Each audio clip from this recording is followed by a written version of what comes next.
This is Creepy, a podcast dedicated to sharing the most famous, chilling, and disturbing creepypastas and urban legends in the world. Whether these stories truly happened or are simply fabrications is for you to decide. These stories may contain graphic depictions of violence and explicit language.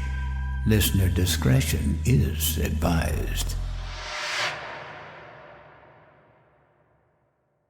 Creepy presents Fearless, written by Alison Kaiser and narrated by Danielle Hewitt. I've heard the tale of the Witch of Elmwood many times, over the course of the summer spent away at the Elmwoods Girls' Camp. But I always remember it the way the older girl named Shona told it that first night. The way her mane of deep red curls brightened in the firelight. Stacks of rings glinted as she gestured with her hands. The rhythm of her voice clung to unexpected words, leaving me entranced and unsettled. When the Witch of Elmwood was hanged in 1642, her body disappeared from the galley in the dead of night. It is said she used her dark magic to persuade the devil to bring her back to life. He agreed to resurrect her, and he would allow her to roam Elmwood Forest for all eternity. Under one condition. She had to fuel her new, eternal life with human fear. It is well known that she visits Elmwood Girls' Camp every night to extract fear from the breath of campers as they sleep. Most of the time, she can harvest fear from all of them and awaken the next morning none the wiser. Unaware, she lurks about and hovers over them as they lie dreaming. Those are the peaceful nights. She gets all she needs without causing anyone to stir. But if the witch comes upon a single camper who harbors no fear in her heart, she will incite terror by waking one girl each night. If by the third night, the witch still cannot garner all the fear she needs, the most fearful girl must make up the difference. Some say the girl dies to allow the witch to extract the fear directly from her soul. Others say the witch merely grows too famished and cannot control herself. But the result is always the same. The girl never wakes. Tamara and her friends always seemed to quicken everyone's pulse enough to satisfy the witch's hunger. They were bullies, and they found fault in everyone eventually. There were times they'd even turn on each other. But the year I turned 15, things got out of hand. That year, there was a new girl at camp. I spotted her right after check-in near the counselor's cabin. She was dressed unusually for a camper. She wore hard-soled laced-up boots and a long corseted dress. It was the type of outfit you might see worn in the Victorian era. She was ahead of me, and Tamara and her clique were behind me as we all trudged up the hill toward the platform tents. The girl's only luggage, a satchel full of mason jars, clinked with every step. There were whispers behind me, and then Tamara and Rebecca started laughing hysterically at a joke Tamara had made about the girl's outfit. They were so loud and obvious. The girl picked up her pace. She was walking stiffly with her head down, and as I got near, she turned away from me. I was sure she was hiding tears. I knew that once Tamara zeroed in on someone, they'd be ostracized like I was last summer. It was hard enough with Amanda still talking to me, but the girl didn't know anyone. I quickened my pace gradually, careful not to draw the attention of the girls behind. When we were out of earshot, I told her not to worry about Tamara and Rebecca. They made fun of everyone. It says more about them than it does about you, I told her. The girl kept walking. She still wouldn't look at me. I just stared at the line of buttons on the back of her dress, willing her to turn. I asked her if she'd ever been camping before. She didn't answer me, not directly. She never said yes or no. I know everything about this forest, she said, raising her head slowly. It was only after she finished speaking that she turned to look at me, and I could see that she hadn't been crying at all. Her answer surprised me, but her expression left me dumbfounded. I had been expecting her to say no and to be upset. But she gave me this knowing, yet at the same time pitying look, as if she were the one trying to show me the ropes at camp. Even if she ignored me completely, I might have known how to handle it. A long silence passed as we continued toward the tents. She started peeling off toward tent number 8, and I decided not to follow. Instead, I told her I was staying in tent 7, right across from her. If she needed anything, even just someone to talk to, she'd know where to find me. Something about the way she smiled at me before heading back to her tent left me feeling like I shouldn't have told her. I stepped into my tent feeling agitated, unsure of the exact emotion stirring in my chest. I threw my bag under the middle cot and unrolled my sleeping bag over the thin, lumpy, plastic-coated mattress. Amanda called for me to come out and join everyone at the mess hall, but I yelled back that I was still unpacking. I didn't feel like moving just yet. I laid down and stared into the sea of cobwebs at the peak of the tent's wooden frame. What was it about the new girl that made me so uneasy? A spider, suspended on a strand of silk, descended over my bunk.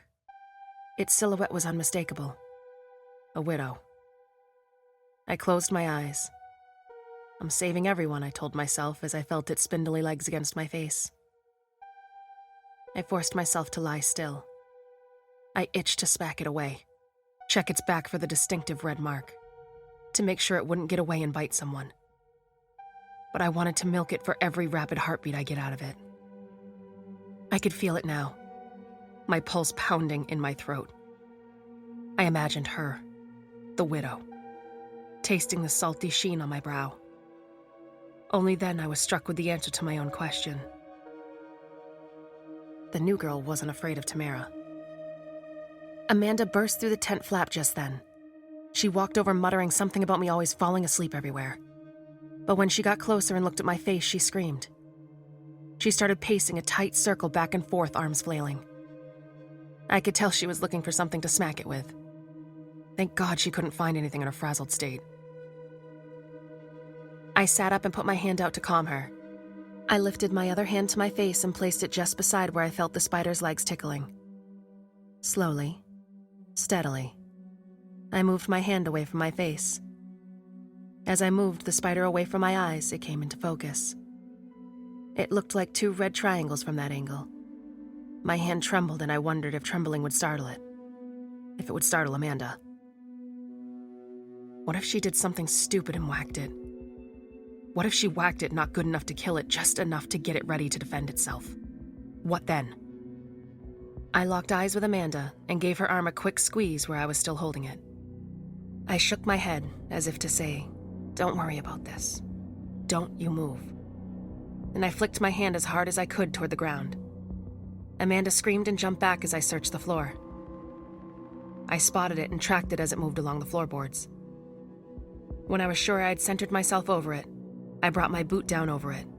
I heard it snap, but when I scraped my boot over the plank, there was nothing there. On our way out of the tent, Amanda spotted an open mason jar and pointed at it, her eyes narrowed with accusation. I knew she'd seen the new girl with her satchel, but I insisted that we shouldn't draw conclusions. I reminded her that Tamara had told everyone I stole her sweater after Rebecca told me it was hers and let me borrow it. I had the sweater, I said. When we told Council Agnes, she said we were lying. When she insisted Black Widow spiders weren't native to the region, Amanda shot me a look as if that proved the new girl had brought the spider with her. To Counselor Agnes, the look confirmed that we were up to something. She accused Amanda and I of making the whole thing up just to get reassigned so we can bunk together. When we kept insisting, she conceded that there was room to reassign 4 of the 5 girls from Tent 7. I told her I was fine. Reassign everyone except for me, I said, but to her, it was only proof I'd been lying. Who would ever willingly sleep in a tent with a venomous spider?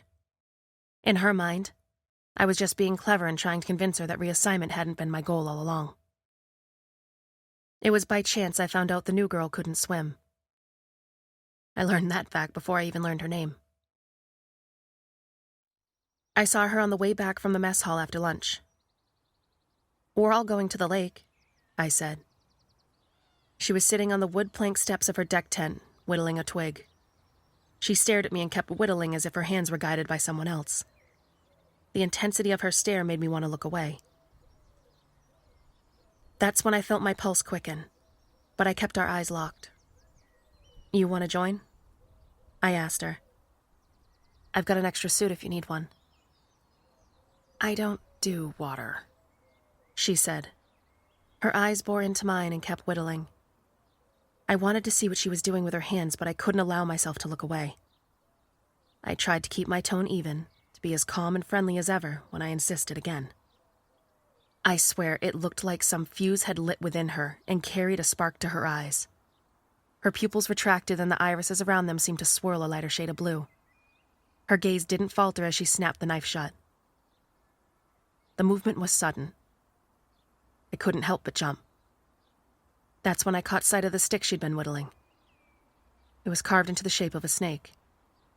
She said something to me as she tossed it into the puddle beside the path, but I couldn't focus on what she was saying. I was distracted, wondering why there was a puddle there when it hadn't rained the night before. Then I looked up, because I could swear that I'd seen a drop of rain hit the puddle's surface. But the sky was blue and cloudless. I looked back at the puddle. It was still undulating. Had it stopped? I was sure it had. The skin on the back of my neck prickled as if a raindrop had landed there. When I ran my hand over it, it was dry, but I could still feel the chill. "Well, you lead the way then," she said.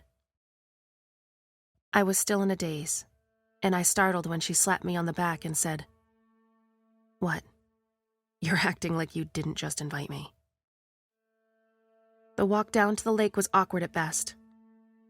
I tried introducing the new girl to Amanda, and that was when I realized that I hadn't learned her name. It wasn't just awkward because I hadn't remembered to ask. It turns out she has this weird old-timey name, Bathsheba, and she had a real chip on her shoulder about it. She'd been walking ahead of us, and as soon as her own name left her mouth, she snapped her head around as if she expected to catch us giggling.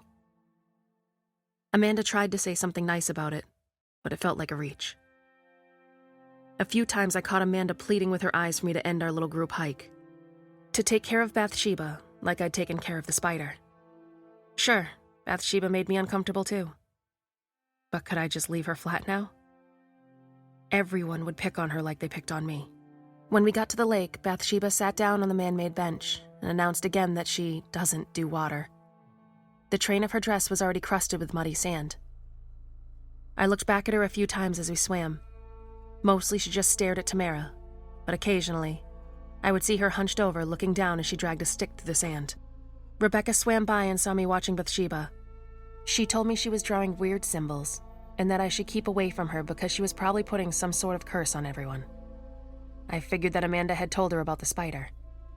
Now every quirk this girl had was evidence that she was pure evil. I pursed my lips to ask what it was that made her so sure, when a snake darted between us on the surface of the water. Rebecca shrieked. I reminded her that if it were going to strike, it already would have. I could see that I was failing to reassure her. She was still terrified, but there was something about the way the corners of her mouth were drawn down. There was more to read there, but I couldn't place it, so I kept trying to reassure her.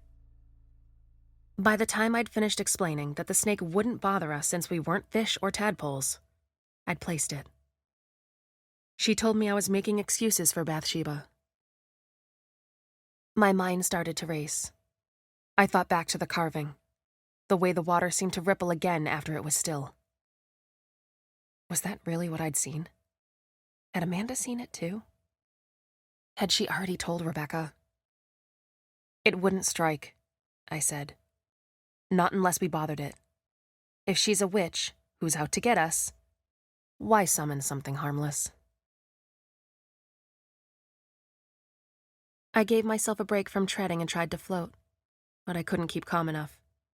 Every time I'd pull in enough air to buoy me, I would itch for another breath and another, much too rapidly, and I'd start to sink.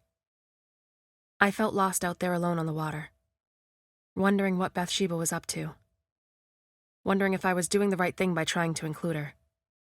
Either way, it seemed, if I wanted to be safe that summer, I knew I had to keep Bathsheba close. The following morning at breakfast, there was a lot of commotion. Everyone stared and whispered as their eyes darted back and forth between me and Bathsheba. The usual clinking of forks on tin was absent. There was no laughter. The girls were pulling at their sleeves and biting their nails instead. Bathsheba didn't seem to notice. Either that or she didn't seem to care. I watched her crunching happily away at her bacon. It made me suspicious that Rebecca was right, that Bathsheba had cast some sort of spell. And where was she last night? She popped the last strip into her mouth and licked the grease from her fingers. I offered to get her another plate and she smiled. All eyes were on me as I walked back to the kitchen. We all took turns serving meals, and thankfully I recognized the girl standing over the line with a pair of tongs. I asked her what was going on and why everyone looked so freaked out. She swiveled her head to make sure no one was within earshot. She told me she shouldn't even be talking to me, that everyone thought that Bathsheba was a witch, and I was too because I hung out with her. Then she lowered her voice and she scooped up the second helping of bacon and told me that the Witch of Elmwood had woken Rebecca in the night. The scuffed linoleum tiles seemed like they were shifting beneath me as I walked back to the table. It was like my legs were wobbly from treading water all over again. Maybe Bathsheba was a witch. Had she drawn the Witch of Elmwood near somehow, with her spells? Maybe Bathsheba wasn't a witch at all. Maybe she was just truly fearless. Either way, it wasn't Bathsheba who needed my protection. I laid the plate in front of her and she winked at me. She plucked up another strip and started crunching. I tried to smile back, but I worried that it didn't quite reach my eyes. I swallowed a little too hard. I'd only just regained my social standing, after the sweater incident. And now, I was risking it all for Bathsheba. That day when I went swimming, I tried to get Rebecca's attention, but every time I got near, she darted away, kicking up huge arcs of water right beside my face. I swam up to Tamara, who looked disgusted and annoyed, but wasn't willing to get her perm wet just to avoid me. I told her that I heard what happened to Rebecca and that I wanted to help.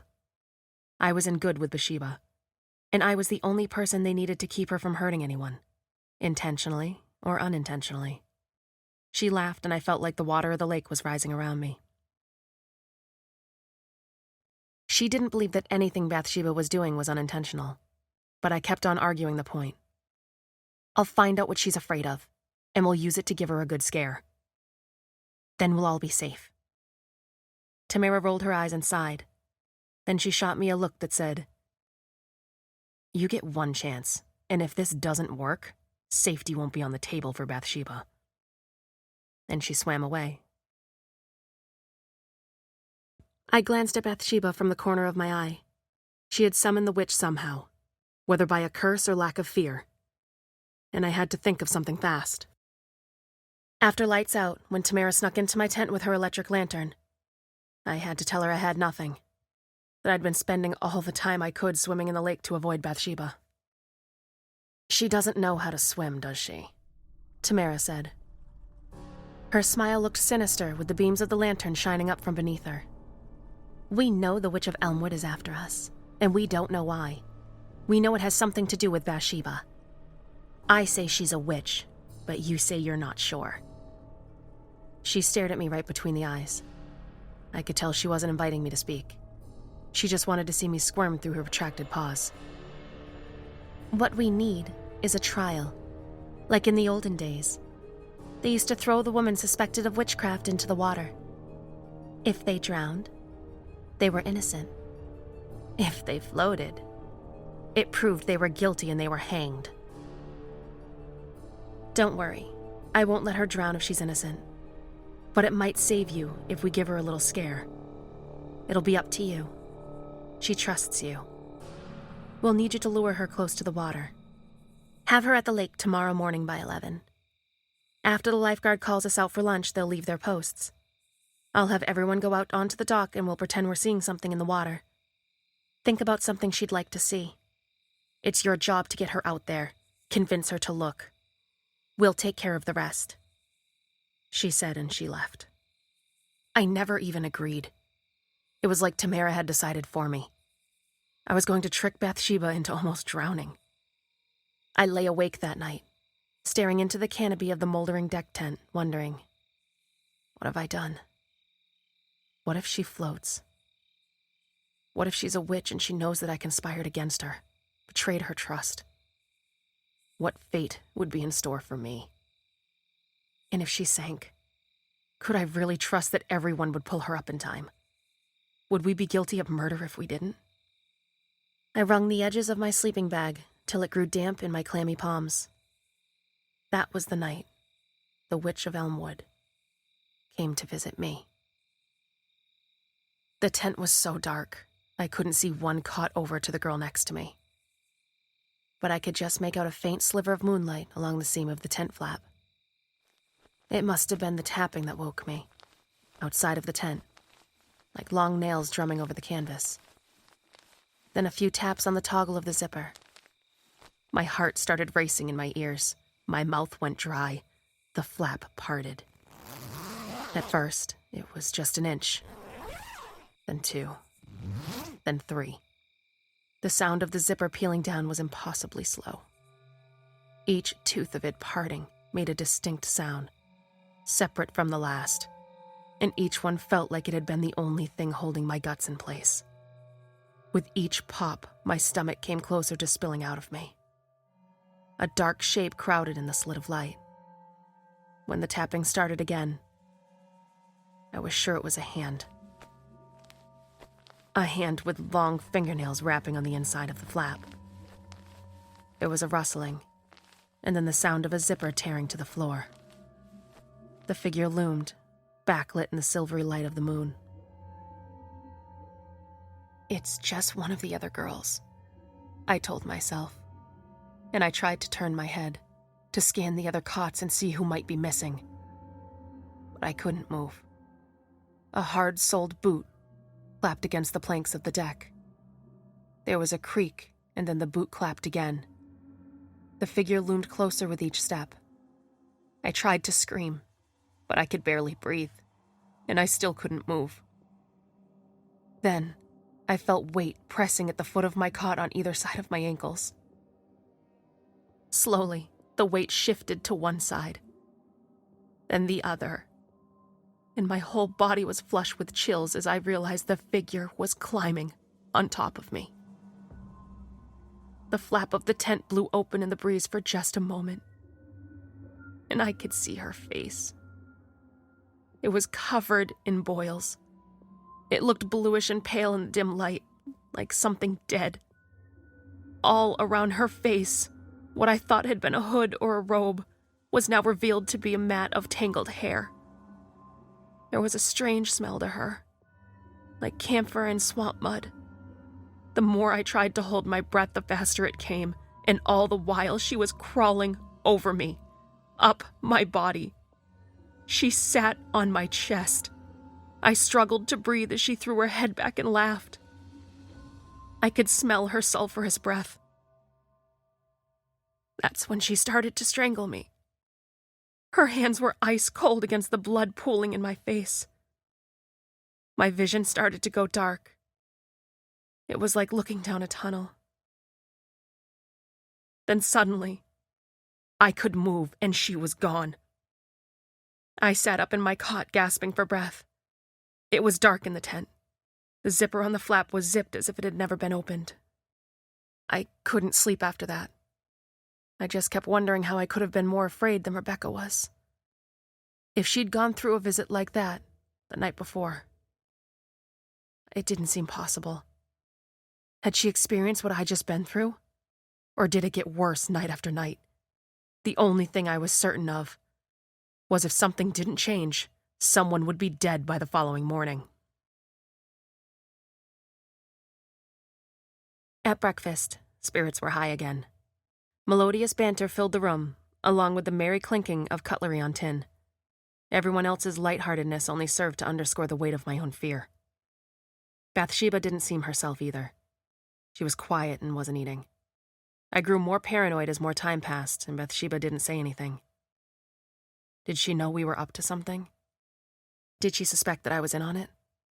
Some groups at the tables along the wall started sending their hoppers up for second helpings. I wondered how much time she was going to let pass without confronting me. Maybe she didn't know. I was still mustering up the nerve to speak to her when she finally started talking. She told me she had lost the heirloom brooch that she wore on a collar of her dress.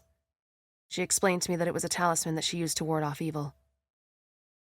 That got me thinking that maybe she was a witch. Like a spell? I asked. She shrugged. I guess, sorta like that. I studied her face. If she were really a witch, wouldn't she be trying to deny any involvement with a spell? To me, she just looked sad. Like a girl with only one friend who'd lost something that meant a lot to her. I felt bad for the part I'd played in plotting against her. She may be odd, but she wasn't a witch. And I couldn't believe that she was deliberately out to do harm to anyone. Maybe I was reading too much into one expression. Maybe I was just having second thoughts on going through with the plan, and already looking for a way out. But I couldn't help but ask. Can a talisman protect you from fear? She looked me directly in the eye and told me a talisman can protect you from anything. I tried to hide my relief. It was the talisman that had been keeping her from feeling afraid. Without it, she would be just as frightened as everyone else. The witch wouldn't wake anyone. And we didn't have to throw Bathsheba in the lake. I was convinced we'd be okay as long as she didn't find that talisman. But I worried about convincing Tamara. I put my arm around Bathsheba to comfort her. It was hard to reassure her with my own stomach fluttering and sinking. I hoped she couldn't see how jittery I was. I pulled my arm away and tried talking to her instead. I reasoned that would help us both feel better. I asked her what the talisman looked like and where she'd last remembered seeing it. She said it was a small silver button embossed with a pattern of vines, and she'd last seen it that morning on the way to mess hall. Some of the girls had already cleared their tables and exited the dining area. I had to make sure that I talked to Tamara before everyone headed down to the lake. I told her we should split up and look for it. We'd cover more ground that way. Bathsheba hugged me and thanked me for being such a good friend. My face burned with shame. I looked away and said she didn't have to thank me. Not until we found the talisman. Of course, the real plan was not to find it at all. But I scanned the field outside the mess hall in search of Tamara. A small reflection in the grass caught my eye. I glanced behind me to make sure Bathsheba wasn't watching, and when I was sure she was still inside cleaning up our trays, I bent down to scoop it up. It was the button. It looked just how she'd described it. I slipped it in my pocket and pretended to keep scanning the ground as I headed back to the tents. I finally caught up with Tamara in her tent. She was sliding the hot pink strap of her bikini into place. She barely looked up when I burst through the flap. She was too busy slathering herself with oil. I didn't have time to catch my breath or wait for her to look at me. "We don't need to do it," I said. "She has this talisman, a little silver button with vines on it. But now it's gone. She lost it. She's not a witch. It was the talisman. It was protecting her from feeling any fear. Now that it's gone, we're safe. We don't need to throw her in the water. We don't need to risk it. I mean, what if she were to really drown?" Tamara still didn't look at me. She finished rubbing oil on her arms and smeared a dab on her ankles. She asked me more about the button as she worked the oil up her legs. I didn't want to tell her that I had it. If she knew I did, she'd want it for herself. I couldn't trust she'd give it back to Bathsheba at the end of the camp like I wanted to. Tamara thanked me for the information and dismissed me with a snooty wave of her hand. Despite finding the brooch and catching up with Tamara in time, I walked down the path to my own tent feeling as unsettled as I had that morning. Why didn't Tamara seem as relieved as I was? Had she or one of the cronies seen me slip it in my pocket? My heart raced. I reminded myself that I was the one who had the talisman. I was the only one who was guaranteed protection. But it was little comfort to me. As I clutched the button in my pocket, I felt anything but fearless. I changed into my suit but put my shorts on over it so I could keep the button near. I should have skipped the lake altogether that day, convinced Bathsheba to go hiking instead. But I didn't want to raise suspicions. I didn't want her to ever find out about the plot for a trial, or that I had a part in it. I've got to keep the routine the same, I told myself, or she'll notice something's not right. When we arrived at the beach, I started to panic. I couldn't take my shorts off and leave them on the beach with Bathsheba. Even if she didn't go through my stuff, I'd be worried she'd come across the button accidentally. Suppose she picked the shorts up and felt it through the fabric. Or what if it fell out somehow when she was handing them back to me? I'd been so afraid Tamara would find the button that I hadn't wanted to risk leaving it behind. But Tamara and all her friends were at the lake despite what I told her. Rebecca started heading toward the dock and I froze.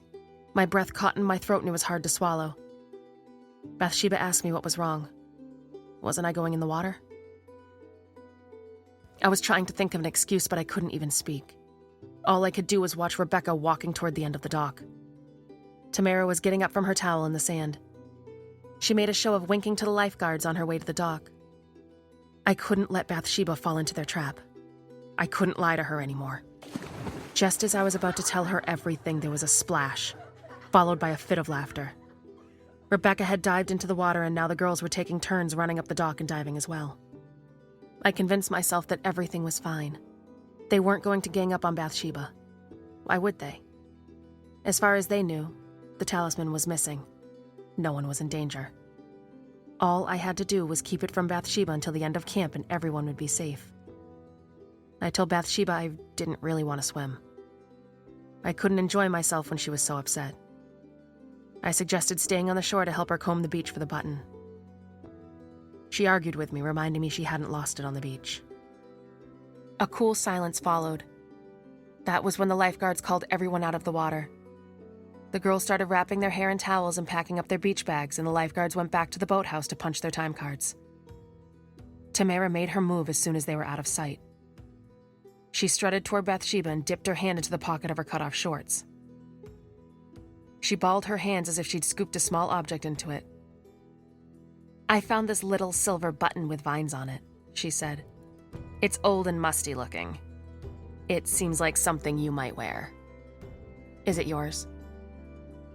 I patted the front of my own shorts to make sure the button was still in there, and it was. I knew she was bluffing. I tried to keep Bathsheba from going after her. I grasped her arm and clung to it. But I fell back into the sand as she leapt at Tamara. She snatched at Tamara's hand, but Tamara turned and started running toward the dock. Bathsheba ran after her, then Rebecca started running after both of them. I shouted, "Bathsheba! She's lying! Don't listen to her! It's a trick!" But she ignored me. So I started running after them. Tamara was nearing the edge of the dock and Bathsheba was already making her way over the splintering boards. Rebecca was closing in on her. If I couldn't stop her somehow, she'd be sure to push Bathsheba over, and I couldn't let that happen. To hell if Bathsheba knew I lied to her, that I plotted against her. I had done these things and it was time to admit it. Maybe once I came clean about it, we could actually be friends. She was the only girl at camp besides Amanda who'd ever been completely nice to me. I couldn't let Tamara and her mean girl squad try to drown her for just being different. "Bathsheba!" I yelled. "I have it. I found it and I kept it from you. This is a setup. I was in on it. I'm sorry. I want to make it up to you. Please, come back." Bathsheba stopped near the middle of the dock and turned to me with tears in her eyes. Rebecca had stopped running and stood there dumbfounded at the foot of the dock. I walked right past her with my arm outstretched, offering Bathsheba the silver button in my palm. I heard Rebecca start running again behind me. As she neared me, I turned, and that was when Tamara made her move. She came up behind Bathsheba while I was distracted and pushed her over the side of the dock. There was a huge splash and Rebecca slapped the button from my hand. The surface of the water rippled above where Bathsheba had fallen. I had to keep track of where she was. I heard the button rolling down the plank, but I couldn't turn my head. I couldn't go after it. I had to save Bathsheba. Tamara caught my wrist just as I bent my knees to dive. She stared at me, thrill lust widening her eyes. By the time I managed to break free and rescue Bathsheba, she wasn't breathing. I'd rolled her onto her side to try to get the water out, like I'd seen people do on TV. I screamed for help and the lifeguards came running. My hands were shaking so bad I don't think I could have been able to do CPR on her even if I knew how. She looked so small and frail. I couldn't even watch them pumping and pumping away, as hard as they could into her chest. When I heard her cough, I was so relieved. She's going to be fine, I thought. But when she smiled at me, I no longer felt sure. How could she possibly remember everything that just happened and still be happy to see me? That night at dinner, Counselor Agnes announced that Bathsheba was going to make a full recovery, but that she was being kept overnight at the hospital for observation. Everyone seemed relieved despite how quickly they'd acted like they hated her. But their buzzy energy fizzled quickly when Counselor Agnes informed them that in the morning, she'd be questioning each of us individually about what happened. All the other girls in my tent stayed up late into the night whispering back and forth about whether they should try to lie to cover up for Tamara. They didn't bother asking me. They already knew I planned to tell the truth. It's not that I didn't think I'd be in trouble for my part in it. It was more like I wanted to get in trouble. I wanted to pay my penance. I wanted to ask Bathsheba's forgiveness and move on. Even if she didn't forgive me, at least I knew I had the courage to face up to what I'd done. Maybe it was easy for me to be brave, knowing that the button was gone and Bathsheba was gone. The Witch of Elmwood felt far away that night as I drifted off listening to their hushed debate. I woke up to the sound of a siren. I peeked out the tent flap and saw an ambulance pulling right up to the other tent. Every adult in the whole camp seemed to be gathered there, keeping all the girls away. None of them would answer any questions. They just kept telling everyone to go back to their tents. But there were so many more of us. They couldn't protect us from finding out the truth. Tamara's face was frozen in a scream. Rebecca had seen it when she tried to wake her. She said she could still feel Tamara's skin on hers, all cold and rubbery and gray. She said she was sure it would give her nightmares.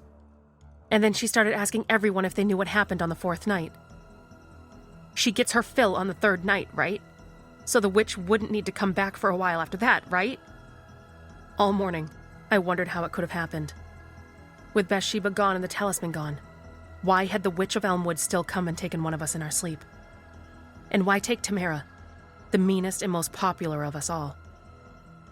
After breakfast, I answered Counselor Agnes's questions about the day before, and she gave me special permission to go with one of the lifeguards that evening to visit Bathsheba at the hospital. She wasn't brain damaged like I feared. She told me I was a jerk for not giving her back her talisman when I found it, and for helping a dumb bimbo like Tamara in the first place. I got really quiet when she mentioned Tamara, but it was like Bathsheba already knew. It was like she'd known everything all along. You stood up to Tamara, and you told me the truth even though you knew that everyone would hate you for it. You took that chance to save my life, she said. You're fearless.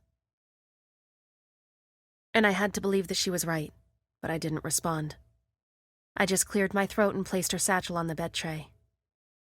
My specimens, she said, pulling them out with relish and surveying their contents.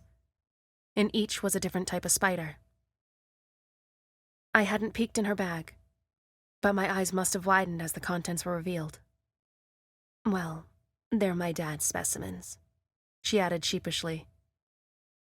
He's an arachnologist. He swears up and down there's black widows in Elmwood Forest Preserve. He promised to cite me in his research if I could find one. This is all I managed to get. She shrugged. Not bad. I guess considering all I did was leave a jar outside each tent the first night. I wanted to visit anyway. I've known everything about the place for so long. But I wanted to see the natural springs for myself. I lucked out and found one right by my tent. You must have seen it too, remember? Pretty nerdy, huh? I was so relieved and so embarrassed that even now, somewhere in the back of my mind, suspicion had lingered. All I could do was laugh, and when she laughed with me, I knew that we could both finally trust each other. Counselor Agnes called everyone's parents to come get them the following day, and they never did reopen the camp after that. No adult would ever admit that it had anything to do with the Witch of Elmwood. They all cite the lack of supervision that led to the near drowning. But I saw Counselor Agnes's face when she questioned me. I told her everything straightforward and I didn't flinch. The statement she'd taken from me rattled in her hand as she held it out for me to sign. When I asked her why everyone else got to stay another day, she didn't answer.